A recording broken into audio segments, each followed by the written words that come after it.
And welcome back. You're with Sport on Prime Time. Now, on Sunday morning, South Africa awoke to the news of another footballer's death in a road accident. Mondli Cele from Maritzburg United, together with Dalisile Ngwenya, an SABC journalist, lost their lives when their car plunged into the Msunduzi River.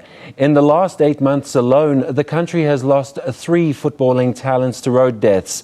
Heynekane and Cecil Lolo were the other 2 players.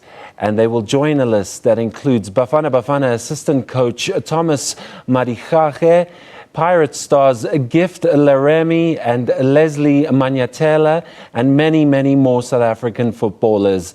South Africa's roads are still ranked among some of the most dangerous in the world, with 25.1 deaths per 100,000 of the population and more drunk driving-related deaths than anywhere else in the world. Too often we hear the cry of something must be done. And so tonight, we're going to see just what we as South Africans can do.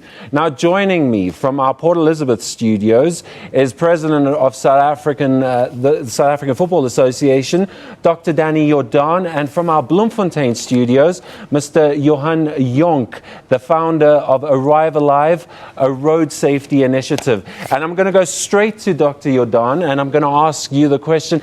Football still in mourning, it must be a very heavy burden to take.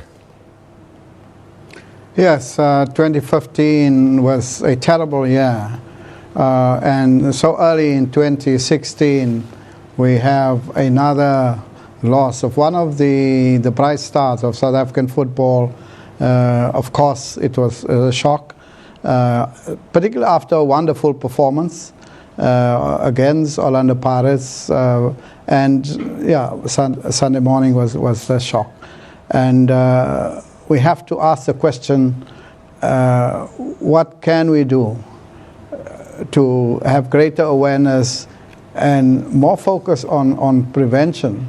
And one of the things that I saw the minister raise and that we must pick up is we must work closer with the minister, with the transport authorities, with agencies like Arrive Alive, with more focused education for the players, because speed in the death that you mentioned always seems to come up as part of the discussion.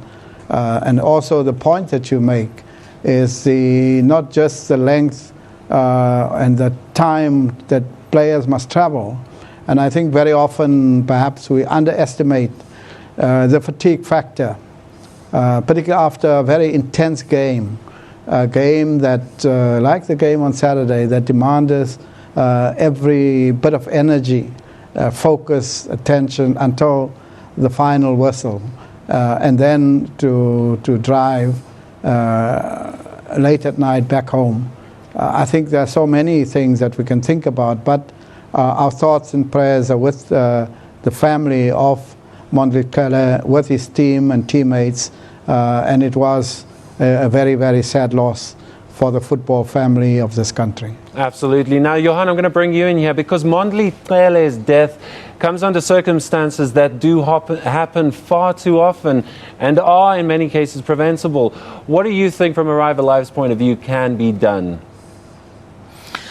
Yes, it's indeed true. It's very saddening, the strategy. Perhaps it's important to emphasize that, especially that age group, globally, 15 to 29 years of age, road crashes are the #1 killer in that specific group. So all our young sportsmen and all our young sportswomen, they definitely need to be targeted with road safety awareness messages. I think it's very important that we do have the public-private partnerships, that the private sector assist government in making our roads safer. You may remember that in 2010 with the Soccer World Cup, one of the advertising boards next to the pitches was an Arrive Alive message as well. I think that was placed there by Praza at the time. I'm also glad to see that a lot of the soccer or football associations, bigger teams, they start to assist in spreading the words of road safety. We have seen in December, for instance, that a team such as Kaiser Chiefs have, for instance, encouraged all their fans also, to drive safely. It's not only the players that we need to focus on, but also the supporters who drive hundreds of kilometers to go and support their teams. But public-private partnerships most important, and then we need to focus on those 4 E's we always emphasize. We need to emphasize enforcement, education, engineering, and evaluation. Those are the basic stuff to look at.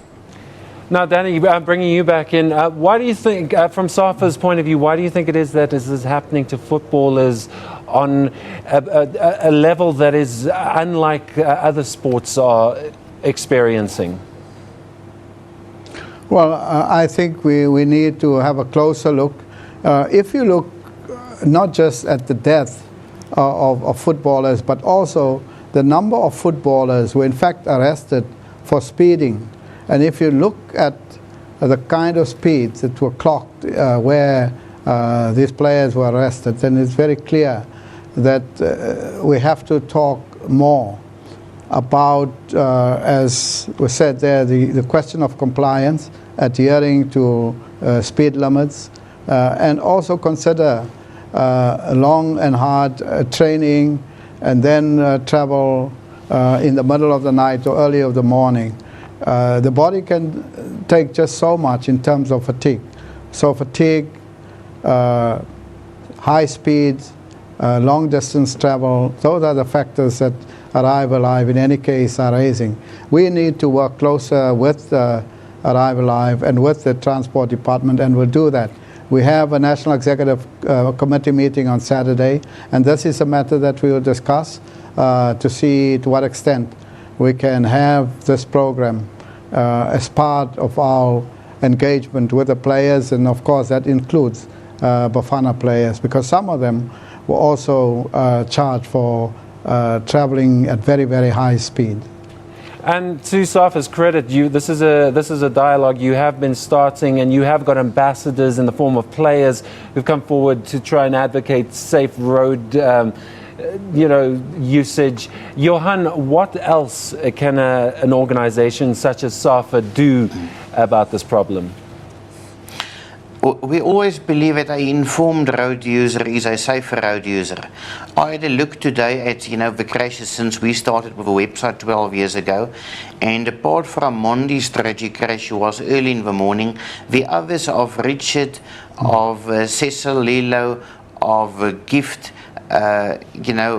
those happened late in the evenings or in the very early hours of the morning.